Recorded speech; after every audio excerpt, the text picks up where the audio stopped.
Говорят, что хороший спиннинг на первой рыбалке разловишь. Вот что-то клюнуло.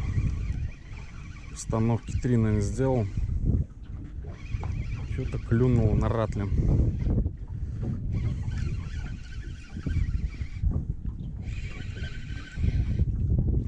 Ну что, напильник.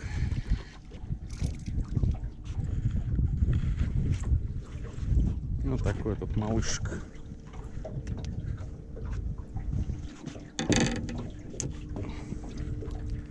Вот такой этот на ратлин клюнул. Сейчас мы его отпустим. Все, друзья, выпускаем.